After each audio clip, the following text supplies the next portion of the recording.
पटेल आणि तटकरेंवरती तोडा उलटलाच. पवार म्हटले तेच घडतंय. अजित पवारांचे आमदार पवारांच्याच बाजूने फुटतायत. मी आधीच म्हटलं होतं, हे चक्रव्यूह पवारांनीच तयार केलेलं आहे.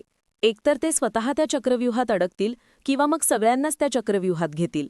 अजित पवार गेल्यानंतरची टाईमलाईन सांगत होती, प्रफुल्ल पटेल आणि तटकरे यांच्या महत्वाकांक्षा जागा झाल्यात. सुनित्रा पवार, पार्थ पवार, जय पवार यांच्या हातात पक्ष देण्याची घाई आहे की पटेल आणि तटकरे यांना पक्ष ताब्यात घेण्याची घाई आहे, असे दोन प्रश्न जे होते ते तयार झाले होते. आणि शेवटी त्याचेच एक घाव आणि दोन तुकडे झाले. त्यामुळे हा विषय शेवटापर्यंत पाहूयात. राजकारणातील आपल्या वस्तादालाच धोबीपछाड देणाऱ्या प्रफुल्ल पटेल आणि सुनील तटकरे यांचा गेम आता त्यांच्यावरच पलटी झाल्याचं चित्र सध्या राष्ट्रवादीतील विलिनीकरणाच्या मुद्द्यावरून दिसून येतं. अजित पवारांच्या निधनानंतर दुसऱ्याच दिवशी ज्या पद्धतीने पटेल आणि तटकरे हे ॲक्टिव्ह झाले होते ते बघता पवारांनी दोघांचेही डावपेच आधीच ओळखले होते. राष्ट्रवादीचा 1999 पासूनचा इतिहास पाहिला तर पक्षात पवार कुटुंबाचा शब्द अंतिम असतो. मग ते शरद पवार असोत, अजित पवार असोत की सुप्रिया सुळे असोत. पवार वगळता राष्ट्रवादीचं राजकारणात काहीही चालूच शकत नाही, हे सर्वांना माहिती आहे. अशात अजित पवारांसारखा पक्षाचा प्रमुख नेता गेल्याने राष्ट्रवादीतीलच दुसऱ्या फळीतील प्रफुल्ल पटेल तटकरे या नेत्यांनी भाजपकडे लॉबिंग सुरू केली होती. या दोन्ही नेत्यांबाबत बोलायचं झालं तर पटेल हे दिल्लीचं राजकारण तर तटकरे हे राज्यातलं राजकारण सांभाळायला माहीर आहेत. विशेष म्हणजे दोन्ही नेते भाजपच्या अगदी जवळचे. त्यामुळे अनेक राजकीय विश्लेषकांच्या मते पटेल आणि तटकरे या दोन्ही नेत्यांनी राष्ट्रवादीचं नेतृत्व करावं हे भाजपसाठी अधिक सोयीस्कर झालं असतं. परंतु पवारांनी वेळीच हा डाव ओळखून सुनेत्रा पवार, पार्थ पवार यांना ॲक्टिव्ह केल्याची चर्चा आता रंगतीये. सुरुवातीला सुनेत्रा पवार यांच्या शपथविधीबद्दल आपल्याला काहीही माहिती नाही असं विधान करून पवारांनी नेहमीप्रमाणे जे बोलतात त्याच्या विरुद्ध करतात ही आपली राजकारणातील शैली दाखवून दिली. राजकीय विश्लेषकांच्या मते पवार जे टीव्हीवर बोलतात ते एक असतं, प्रत्यक्षात बॅक कॅमेरा त्यांची राजकीय खेळी वेगळी असते. जे करतात ते पवार कधीच बोलून दाखवत नाहीत असं म्हटलं जातं. सुनेत्रा पवारांच्या बाबतीतही तेच घडलं. अजित पवार यांच्या निधनानंतर सुनेत्रा पवार यांनीच उपमुख्यमंत्री पदाची शपथ घ्यावी यासाठी शरद पवार आग्रही असल्याचं समोर येतं.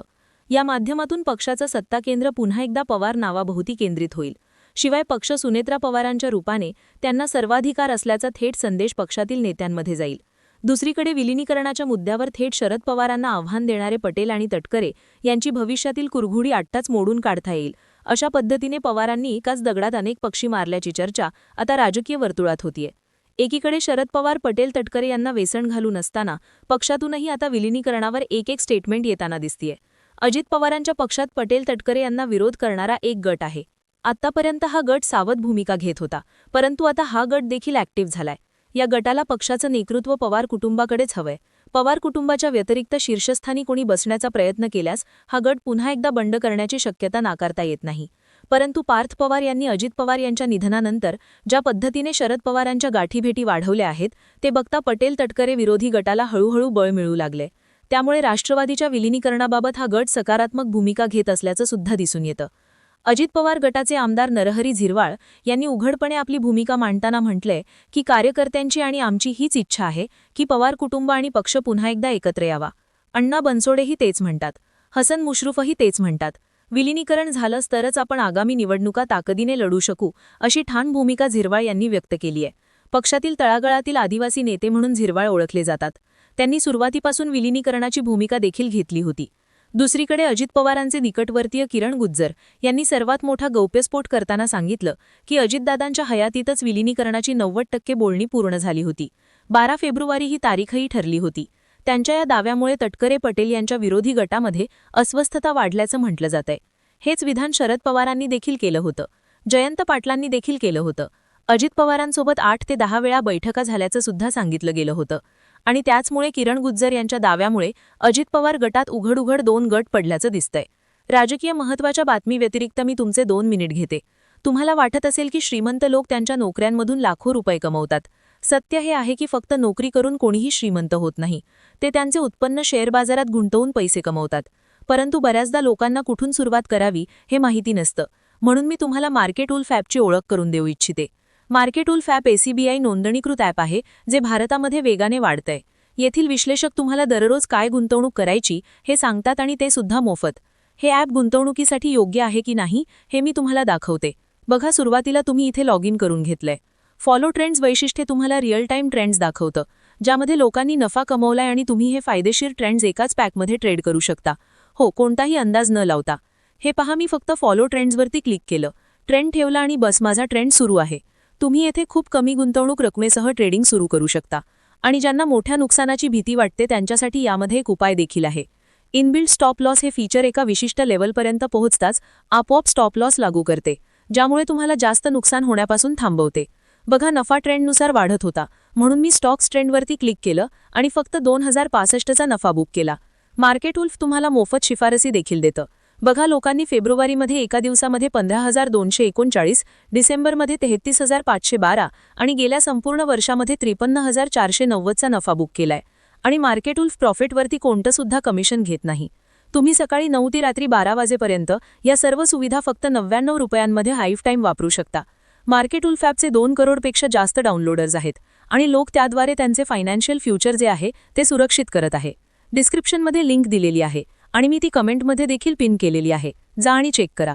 Market wolf app. आता येऊयात आपल्या मूळ बातमीकडे. आत्तापर्यंत विलिनीकरणावर सावध भूमिका घेणाऱ्या छगन भुजबळांनी देखील आता सुनेत्रा पवार यांच्या रूपाने नवीन कॅप्टन आलेलं असल्याचं सांगून विलिनीकरणाबाबत त्याच निर्णय घेतील असं मोठं स्टेटमेंट दिलंय. भुजबळांच्या या वाक्यातून 2 अर्थ निघतात. सुरुवातीला भुजबळांनी सांगितलं होतं की विलिनीकरणाचा निर्णय भाजपला विचारून घ्यावा लागेल. आता भुजबळांनी सुनेत्रा पवार या निर्णय घेतील हे सांगून सिद्ध केलंय की राष्ट्रवादीबाबतचे निर्णय भाजप किंवा पटेल तटकरे यांच्या हाती नसून सुनेत्रा पवारच पक्षाची दिशा ठरवतील. त्यामुळे पक्षातील सत्ता केंद्र पवारांच्याच हाती असल्याचा थेट मेसेज कार्यकर्त्यांपर्यंत गेला. आमदार हिरामन खोसकर यांनी देखील आपल्यासह नाशिक आणि अहिल्यानगर जिल्ह्यातील आमदार तसेच पदाधिकाऱ्यांना विलिनीकरणासाठी पाठिंबा दर्शवल्याचं सांगितलंय. त्यांनी तसे संकेत शरद पवार गटाच्या नेत्यांच्या भेटीगाठीतून दिलेत. आता दुसरीकडे मुद्दा येतो तो म्हणजे सुनेत्रा पवारांचा. सुनेत्रा पवार सध्या उपमुख्यमंत्री म्हणून काम पाहत असल्या तरी पवारांनी त्यांना मार्गदर्शन करण्याची तयारी दर्शवली आहे. सुप्रिया सुळे आणि सुनेत्रा पवार यांच्यातील कौटुंबिक संवाद वाढल्याचं वृत्त अनेक माध्यमांनी दिलंय. राजकीय विश्लेषकांच्या मते यातूनच विलिनीकरणाचा रस्ता अधिक सुकर होत आहे. पार्थ पवार यांना आपल्या राजकीय भविष्यासाठी शरद पवारांचे आशीर्वाद हवे आहेत आणि त्यामुळेच ते विलिनीकरणाच्या बाजूने असल्याचे संकेत यातून मिळत आहे. अजित पवारांच्या जाण्यानंतर पार्थ पवार यांनी एकाच आठवड्यात तब्बल 4 वेळा शरद पवारांची भेट घेतली होती. यातील काही भेटींमध्ये त्यांच्यासोबतच रोहित पवार देखील दिसून आले होते. यातून पवार कुटुंबाच्या बॉन्डिंगची चर्चा जोरात झाली. अशात जर विलिनीकरणाचा निर्णय घ्यायचाच झाल्यास त्यासाठी सुनेत्रा पवार आणि पार्थ पवार यांचे आढेवाढे घेणार नाहीयेत असं मत राजकीय वर्तुळातून व्यक्त होतंय. शरद पवारांनी अतिशय शांतपणे तटकरे आणि प्रफुल्ल पटेल यांच्या भोवती राजकीय चक्रव्यूह रचलाय. विलिनीकरणाची प्रक्रिया अंतिम टप्प्यात असताना तटकरे आणि पटेल यांनी माघार घेतल्याचा मुद्दा शरद पवार गटाने विशेषतः जितेंद्र आव्हाड आणि जयंत पाटील यांनी जनतेसमोर मांडला. त्यामुळेच हे 2 नेते स्वतःच्या फायद्यासाठी पवार कुटुंबाला एकत्र येऊ देत नाही असा संदेश कार्यकर्त्यांमध्ये गेलाय. तटकरे आणि पटेल हे दिल्लीतील भाजप नेतृत्वाच्या अधिक संपर्कात आहेत. पवारांनी ही बाब अधोरेखित करून त्यांना पक्षापेक्षा भाजपनिष्ठ ठरवण्याचा प्रयत्न केला आणि तो अतिशय अचूकपणे चपखोल बसला. अजित पवार गटाचे आमदारांना ठाऊक आहे की शरद पवारांशिवाय त्यांना ग्रामीण महाराष्ट्रात मते मिळणं कठीणच आहे. जर विलिनीकरण झालं तर तटकरे पटेल यांचं पक्षस्थान काय असेल या भीतीने ते विरोध करत असल्याचं नॅरेटिव्ह आता सेट करण्यात आलंय आणि ते रोहित पवार करण्यामध्ये यशस्वी देखील झाले. विशेषतः अजित पवार यांच्या अपघाताबाबत जी त्यांनी पत्रकार परिषद घेतली त्यात त्यांनी थेट नाव न घेता अप्रत्यक्षपणे तटकरे आणि पटेलांनाच आरोपीच्या पिंजऱ्यात उभं केलं. अजित पवार यांचा अपघात कशा पद्धतीने कट रचून घडवला जाऊ शकतो हे त्यांनी सिद्ध करून कार्यकर्त्यांमध्ये तटकरे आणि पटेल विरोधात संशयाचं वातावरण तयार केलं. त्यामुळे पक्षात या दोन्ही नेत्यांबाबत आता रागाची ठिणगी पेटली. अशात पटेल आणि तटकरे यांनी काही आगळी केलीच तर पक्षातून त्यांचा कडेलोट केला जाईल असं मत राजकीय विश्लेषक मांडतायत.